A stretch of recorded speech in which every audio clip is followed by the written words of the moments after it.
নমস্কার, অ্যাস্ট্রোলজার জাহ্নবী চ্যানেলে সকলকে স্বাগত।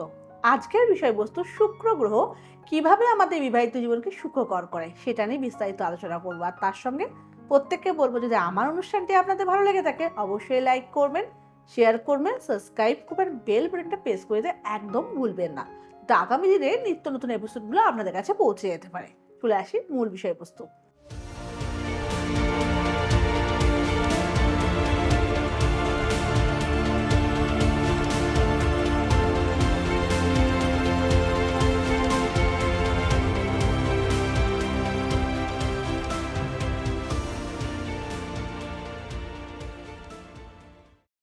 আমরা অনেকেই বিবাহ জিনিসটাকে সব থেকে বড় বিষয় বলে মনে করি, ম্যাটার বলে মনে করি। কত বিয়েটা যদি সুখে না হয়, আমাদের জীবনে ব্যবসা, চাকরি, দাম্পত্য জীবন সব কিছুই কিন্তু নষ্ট হয়ে যায়।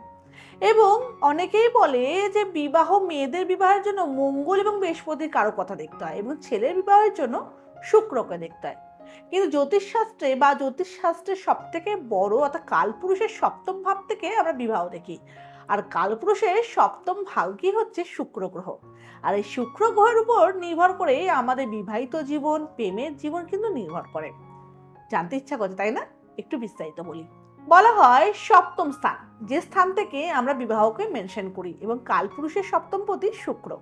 আর সেই শুক্র একটা ছেলের ক্ষেত্রে বিবাহ দেখলেও একটা মেয়ের ক্ষেত্রেও কিন্তু বিয়ের জন্য বিশাল বড় একটা জায়গা রাখে। আর এই শুক্রের অবস্থান নানানভাবেই কিন্তু আমাদের প্রভাবিত করে বিবাহিত জীবনকে।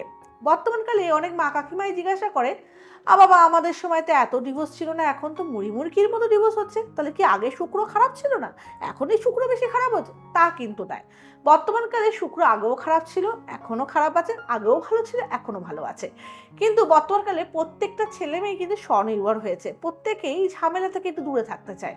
যখনই কোনো সমস্যায় পড়ে তারা ভাবে অন্যের সঙ্গে ঝামেলায় যুক্ত না হয়ে নিজের মতো একা থাকা ভালো। তার জন্যই হয়তো ডিভোর্সের পরিমাণটা এত মাত্রায় বেড়েছে। কিন্তু সেটা আমার টপিক না, টপিক হচ্ছে শুক্র গ্রহ কিভাবে বিবাহিত জীবনকে সুখকর করে, আর শুক্র গ্রহ খারাপ থাকলে কিভাবে বিবাহিত জীবন নষ্ট হয়ে যায়। যাদের জন্মকুণ্ডলী আছে সঙ্গে সঙ্গে খুলে নাও, খুলে নিয়ে দেখো জাহ্নবী যে টপিকটা বলছে, যে বিষয়টা বলছে তোমাদের সঙ্গে আছে কিনা। আর যদি থেকে থাকে সমস্যাগুলো, মন খারাপ করার কিন্তু কোনো জায়গা নেই। জ্যোতিষশাস্ত্রে সমস্যা সমাধানের জন্য সঠিক জ্যোতিষীর কাছে গিয়ে পরামর্শ নেওয়াটা খুবই দরকার। আর যদি মনে হয় আমার কাছে অনুষ্ঠানটি শুনে ভালো লাগছে, আসতে হবে, আমার নিচে দেওয়া কন্ট্যাক্ট নাম্বারে যোগাযোগ করে চলে আসতে পারো। অবশ্যই তোমাদের আমি হেল্প করব। যদি কারো জন্মকুণ্ডলীতে শুক্র গ্রহের দুই পাশে, অর্থাৎ যে ঘরেই শুক্র বসে থাকুক তার দুই পাশে দুটো পাপক গ্রহ যদি বসে থাকে, এবার তোমরা জানতে চাইবে যদি পাপক গ্রহ কি?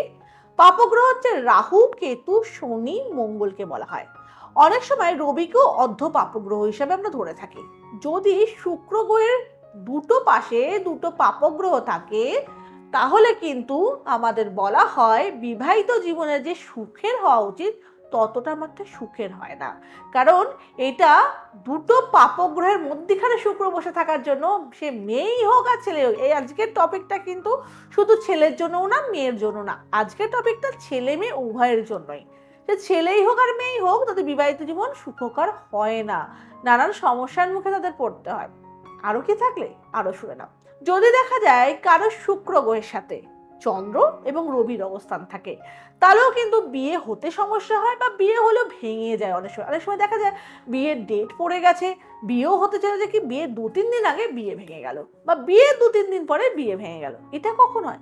যদি কারো জন্মকুণ্ডলীতে শুক্রের সঙ্গে রবির অবস্থান থাকে আর তার সঙ্গে যদি চন্দ্রের অবস্থান থাকে। এটা কেন হয় এটা শুনে নাও। রবি শুক্র এমনি দারিদ্র যোগ হয়, আমরা সকলেই জানি। রবি হয় দেবতা, শুক্র হয় দৈত্যগুরু, দুজনের কমিউনিকেশনে এটা দারিদ্র্যযোগ সৃষ্টি করে। সেটা আবার যদি সপ্তম পতির সাথে হয়ে থাকে তাহলে তো কোনো কথাই নেই, বিবাহিত জীবনের সমস্যা। আর চন্দ্র আমাদের মন মানসিকতাকে মেনটেন করে থাকে। তো সেই ক্ষেত্রে যদি কারো ছকে এই 3টে গ্রহের অবস্থান থাকে, জাতকের বিবাহের পর বা বিয়ের আগে মন মানসিকতার উপর প্রচন্ড রকম চাপ সৃষ্টি হয়, আর বিয়ের ক্ষেত্রেও বাধা সৃষ্টি হতে পারে। তাহলে এটাও কিন্তু বিবাহের জন্য অত্যন্ত নেগেটিভ। আর যদি নেগেটিভিটি না থাকে, তাহলে বিবাহের ক্ষেত্রে তোমরা করতেই পারো, ভালো প্লেসমেন্ট থাকে।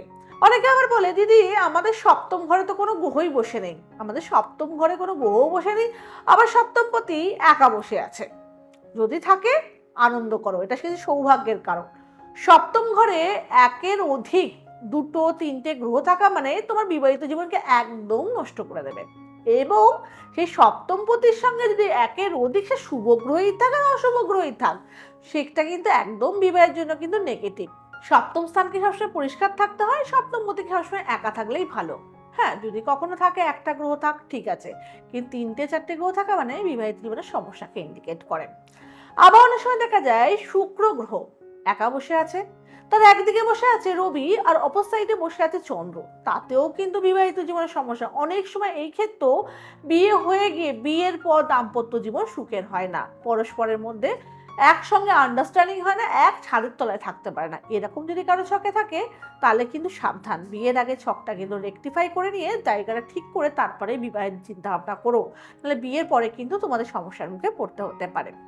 এইবার চলে আসি বিয়ে হতে হতে ঠিক হতে হতে আবার ভেঙে যাওয়া বা বিয়ের পরে এক্সট্রা রিলেশনশিপে জড়িয়ে পড়া। অনেক সময় বর্তমানকালে পরক্রিয়া যেটাকে বলা হয়, একের অধিক রিলেশনশিপ, সেটা কেন হয়?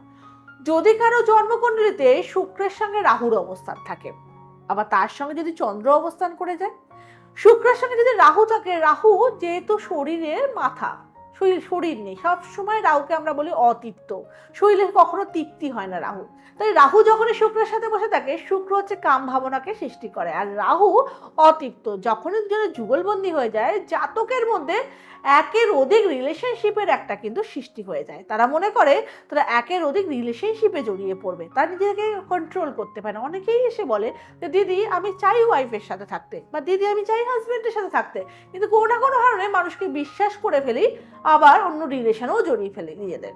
এরকম যদি কারোর সঙ্গে থাকে তাহলে কিন্তু বিয়ের পর এক্সট্রা রিলেশনশিপের কিন্তু একটা ইঙ্গিত দেখা যাচ্ছে। আর সেটা যদি 12 নম্বর ঘর আর সপ্তম ঘরে হয়ে থাকে তার তো কোনো কথাই নেই, তা তো এক্সট্রা রিলেশনশিপ আসতেই পারে। কিন্তু এক্ষেত্রে একটা কথা বলি, অনেকেই হয়তো ছকে দ্বাদশ ঘরে বা সপ্তম ঘরে বা অন্যান্য ঘরে শুক্র রাহু যুগলবন্দী হয়েছে, তো তোমরা তোমাদের পার্টনারদের, যাদের যাদের বিবাহ হয়নি, পার্টনারদের ছকে দেখেছো এরকম সমস্যা, তারা হয়তো ভাবছে তোমার পার্টনার হয়তো দুশ্চরিত্র বা তাদের মধ্যে কোনো ক্যারেক্টার বলে জিনিসই নেই। এরকম কিন্তু কখনোই করবে না। এইগুলো আমাদের বেসিক, এই সমস্যাগুলো থাকলে এই সমস্যাগুলো আসে, কিন্তু অনেক কিছু পজিটিভ জিনিসও আমাদের ছকে থাকে। সেটার জন্য এই সঠিক কোনো জ্যোতিষীর কাছে গিয়ে পুঙ্খানুপুঙ্খ বিচার করে নিতে হয়। আর যদি কোনো সমস্যা থেকেও থাকে, মানুষটাকে সেই সমস্যাগুলো থেকে বার করার উপায়ও তোমাকে বার করতে হবে। আর কোনো জ্যোতিষীর কাছে গিয়ে সেটা কিন্তু রেকটিফাই করে নিতে হবে। আর প্রত্যেককে বলবো, যদি আমার সাথে দেখা করে যদি সমস্যার সমাধান হয়, অবশ্যই নিচে দেওয়া কন্ট্যাক্ট নাম্বারে আমার সঙ্গে যোগাযোগ করতে পারো, তোমাদের আমি হেল্প করবো। লাস্ট কথা বলি, যদি কারো শুক্রের সঙ্গে কেতুর অবস্থান থাকে, সেই জাতকদের মধ্যে ভালোবাসা, প্রেম বা বিয়ে যেটাই করুক, সেই ক্ষেত্রে বলা হয় তাদের কিন্তু প্রেম ভালোবাসার প্রতি অতিরিক্ত একটা টান থাকে, এবং তারা ভালোবাসার জন্য চরম পর্যায়ে অবধি পৌঁছাতে পারে। তারা প্রেমকে পাওয়ার জন্য বা স্ত্রীকে ধরে রাখার জন্য বা হাজবেন্ডকে ধরে রাখার জন্য তারা যে কোনো লেভেলে পৌঁছতে পারে। কিন্তু তাদের ভালোবাসা যদি ক্ষুণ্ণ হয়, তাদের ভালোবাসা যদি নষ্ট হয়, তারা সেই মানুষটাকে জীবন থেকে সরিয়েও দিতে পারে। খুবই নেগেটিভ একটা যোগ, এরকম অনেক ক্ষেত্রে আমরা দেখেছি। হিংসতার প্রকাশ পায়, ভালোবাসায় হিংসতার প্রকাশ পায়। যদি কেউ কাউকে ভালোবাসো, পছন্দ করো, গ্রহগত সমস্যা থাকলে সমাধান করো, কিন্তু হিংসতার প্রকাশ পেলে হবে না। আর অনেক সময় দেখা যায় গ্রহই তাকে করিয়ে দেয়। তাই প্রত্যেকটা মানুষকে এগুলোকে ছোটখাটো সমস্যা বলে ধরে রাখলে হবে না, এগুলোকে ঠিক করার পথও বার করতে হবে, তাহলে সমস্যাগুলোও কেটে যাবে আর সুন্দরভাবে নিজেদের মধ্যে জীবনযাপনও করতে পারবে। যাই হোক, প্রত্যেককে বলবো, যদি আমার অনুষ্ঠানটি আপনাদের ভালো লেগে থাকে অবশ্যই লাইক করবেন, শেয়ার করবেন, সাবস্ক্রাইব করবেন, আর বেল বাটনটা প্রেস করে দিতে একদম ভুলবেন না, যাতে আগামী দিনে নিত্য নতুন এপিসোডগুলো আপনাদের কাছে পৌঁছে যেতে পারে। সকলের মঙ্গল হোক, সকলে ভালো থাকো, জয় মা তারা।